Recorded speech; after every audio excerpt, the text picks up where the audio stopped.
हुजूर गौसे आज़म 470 हिजरी में पैदा हुए और 561 हिजरी में आपका विसाल हुआ। जब आपकी विलादत हुई तो आपकी वालिदा की उम्र 60 साल थी और आप माह रमज़ान में दिन के वक्त दूध नहीं पिया करते थे। एक मरतबा जब बादलों की वजह से ईद का चांद नज़र न आया तो हुजूर गौसे आज़म की वालिदा ने पूरे एतमाद से कहा कि आज माह रमज़ान का आखिरी रोज़ा है, इसलिए कि मेरे अब्दुल कादिर ने दूध नहीं पिया। उस दिन से ये बात मशहूर हो गई कि इनके घर में जो बच्चा पैदा हुआ है वो दिन के वक्त दूध नहीं पीता। अल्लाह अकबर। जब हज़रत शेख अब्दुल कादिर जिलानी अलैहिर्रहमा से किसी ने अर्ज़ की, हुजूर आपको आपकी विलायत का इल्म कब हुआ? तो आपने फरमाया, जब मैं 10 साल का था मेरी वालिदा ने मुझे कुरान पाक पढ़ने के लिए मस्जिद में भेजा। मैं मस्जिद गया तो मैंने देखा कि बच्चों का हुजूम है मस्जिद में और जगह कहीं पर नज़र नहीं आ रही। अल्लाह अकबर। मैंने सोचा कि मैं उस वक्त तक नहीं बैठूंगा जब तक यहाँ पर जगह खाली नहीं हो जाएगी। आप फरमाते, इतने में गैब से आवाज़ आई, बच्चों जगह छोड़ दो, ज़माने का गौस आ गया है। अल्लाह अकबर। खुदा के फजल से हम पर है साया गौसे आज़म का, हमें है दोनों जहां में सहारा गौसे आज़म का। खुदा देगा मुनादी हश्र में ये कादरियों को, किधर है कादरी कर ले नज़ारा गौसे आज़म का। तो हुजूर गौसे आज़म को अल्लाह ताला ने रुतबा अता फरमाए कि वालिद का साया सर से उठ गया। तरबियत और तालीम के लिए वालिदा ने बड़ा साथ दिया। आपने 18 साल की उम्र तक गिलान शहर में ही तरबियत और तालीम मुख्तलिफ मदारिस में हासिल की और 7 साल की उम्र में पूरा कुरान पाक अपने सीने में नक्श कर लिया था। उसके बाद दीगर उलूम की तकमील की। हुजूर गौसे आज़म फरमाते हैं, एक मरतबा मैं हल चला रहा था तो बैल ने मेरी जानिब पीछे मुड़ के देखा और मुझसे इंसान की ज़बान में कहा, अब्दुल कादिर, अल्लाह ताला ने तुम्हें काश्तकारी के लिए पैदा नहीं किया और ना ही अल्लाह ताला ने तुम्हें इस चीज़ का हुक्म दिया है। आप फरमाते हैं, सुना मेरे दिल में खौफ पैदा हुआ। मैं घर आया और अपने मकान की छत पर चढ़ गया। अल्लाह ताला ने तमाम हिजाबात मेरे सामने से उठा दिए और मैंने मकान की छत से मैदान अरफात में हाजियों के हुजूम को देख लिया। अल्लाह अकबर।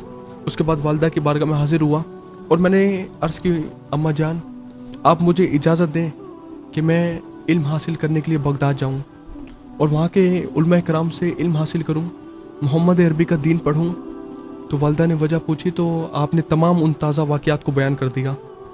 तो वालिदा ने रोते हुए इजाज़त दे दी और माँ ने 40 दिनार हज़रत शेख अब्दुल कादिर जिलानी अलैहिर्रहमा की वास्केट में सी दिए और साथ वसीयत की, बेटा ज़िंदगी के किसी मोड़ पर झूठ ना बोलना, जान जाती है तो जाए लेकिन सच का दामन ना छोड़ना।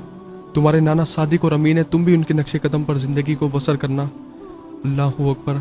जब हुजूर गौसे आज़म जाने लगे तो वालिदा ने आवाज़ दी और कहा, अब्दुल कादिर, हो सकता है ये तेरी और मेरी आखिरी मुलाकात हो। और उसके बाद कुदरत की हिकमत से, अल्लाह ताला की हिकमत से उसके बाद हुजूर गौसे आज़म अपनी वालिदा से नहीं मिले। आपकी वालिदा का विसाल हो गया था।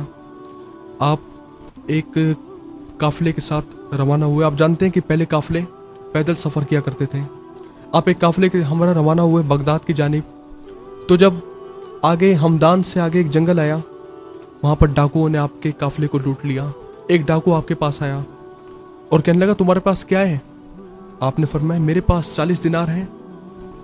बड़ा हैरान हुआ, अपने सरदार के पास ले आया। जब जहाँ पर वो माल तकसीम करने में मसरूफ़ थे तो कहा, बेटा तुम्हारे पास क्या है? आपने फरमाया 40 दिनार। कहने लगा, कहाँ है? आपने फरमाया, मेरी वास्केट में है। कहा, निकालो। आपने वास्केट उतारी और जो माँ ने खूबसूरत हाथों से टाँके लगाए थे, आप उन टाँकों को तोड़ने लगे। बज़ाहिर हुजूर गौसे आज़म उन टाँकों को तोड़ रहे थे, लेकिन हकीकत में डाकुओं की किस्मत को जहन्नम से तोड़कर जन्नत के साथ जोड़ रहे थे। अल्लाह अकबर। आपने 40 दिनार निकाले और उनके सामने रख दिए। दिल पे बड़ा असर हुआ। कहने लगा, बेटा तुम्हें किस बात ने आमादा किया कि तुम सच बोलो? अगर चाहते तो ये पैसे छुपा सकते थे, सच क्यों बोला? तो हुजूर गौसे आज़म ने जो माँ ने वसीयत की थी, जो आपने अपने पल्ले बांधी हुई थी, उससे रात से पर्दा उठाया और आपने कहा कि मेरी माँ ने मुझे वसीयत की थी, अब्दुल कादिर, ज़िंदगी के किसी मोड़ पे झूठ ना बोलना, जान जाती है तो जाए। आप फरमाने लगे कि मैं अपनी जान तो कुर्बान कर सकता हूँ, दौलत कुर्बान कर सकता हूँ, लेकिन अपनी माँ को नाराज़ नहीं कर सकता। अल्लाह अकबर। अर्ज़ करने लगा, वो डाकू कहने लगा, बेटा हमें ज़िंदगी गुजर गई, हम उस अल्लाह को नाराज़ कर रहे हैं, तू अपनी माँ को नाराज़ नहीं कर सका। अब ये बता कि अगर आज हम तौबा करें क्या वो माफ़ कर देगा? अल्लाह अकबर। हुजूर गौसे आज़म फरमाने लगे, हाँ तुम तौबा करो, उसकी रहमत तुम्हारा इंतज़ार कर रही है। और अल्लाह क्या कुरान में फरमा रहा है, या अय्युहल इंसानु मा गर्रका बिरब्बिकल करीम, आजा मेरी चौखट पे, मैं बड़ा करीम हूँ। मैं ये भी नहीं कहूँगा कि तूने ये जुर्म किया था, बल्कि तेरा आना ही मेरी रज़ा का बाइस बनेगा, कि तू आ गया है ये मेरी खुशनुदी का बाइस है, कि तू पलट के आ गया है। तो अपनी ज़िंदगी को अल्लाह और उसके रसूल अलैहिस्सलाम के बताए हुए तरीके के मुताबिक बसर करें और अल्लाह की पाक राहों के मुसाफिर बन जाएं। अल्लाह तो फरमा रहा है कि जब तुम आओगे तुम्हारे दामन पे जो दाग हैं वो नहीं देखूंगा कि तुमने क्या क्या गुनाह किए, तन्हाइयों में तुमने क्या कुछ नहीं किया, बल्कि जब तुम आओगे तुम्हारे उन गुनाहों को बदल के न सिर्फ माफ़ करूंगा बल्कि उनको नेकियों में तब्दील कर दूंगा। तू आ तो सही, मैं तेरा रब लगता हूँ, और जिसने तुझे पैदा किया उसकी मोहब्बत पर गौर करो, क्या फरमा रहे हैं, वह तीन व जैतून व तूर सीन। पूरी कायनात को पैदा किया, तीन कस्में नहीं उठाई। जिन्नात को बनाया, कस्में नहीं उठाई। अल्लाह अकबर, फरिश्तों को पैदा किया, कस्में नहीं उठाई। लेकिन जब मुझे और आपको पैदा किया, जब इंसान को बनाया तो तीन कस्में उठाई, वह तीन व जैतून व तूर सीन व हाजल बलदिल अमीन। फिर फरमाया लक़द खलक़नल इंसाना फी अहसनी तक़वीम, कि बंदे मैंने तुझे पाक पैदा किया है। तो अल्लाह की रहमत अपने बंदों की तौबा की मुंतज़िर है कि जब बंदा आए और उसकी रहमत उसका बढ़ चढ़ कर इस्तकबाल करें। तो जब ये कहा तो हुज़ूर गौसे आज़म ने फरमाया हाँ तुम्हें माफ़ी मिल सकती है। तो लिखा है कि तारीख़ कहती है 7 डाकुओं ने हुज़ूर गौसे आज़म के दस्ते मुबारक पर तौबा की और सारे वक्त के इमाम बन गए, सारा लूटा हुआ माल वापस कर दिया। हुज़ूर गौसे आज़म अलैहि रहमा बगदाद पहुँचकर अज़ीमुश्शान दर्स का जामिया निज़ामिया में दाखिल हुए और वहाँ के मशहूर व मारूफ उलमा कराम से उलूम की तकमील की। इल्म फ़िक़्ह, इल्म तफसीर, इल्म हदीस व तमाम दीगर उलूम में महारत हासिल की। आप खुद फरमाते हैं दरसुल इल्मा हत्ता सिरतु कुतबन, मैं इल्म पढ़ता रहा यहाँ तक कि कुतुब हो गया। अल्लाह अकबर।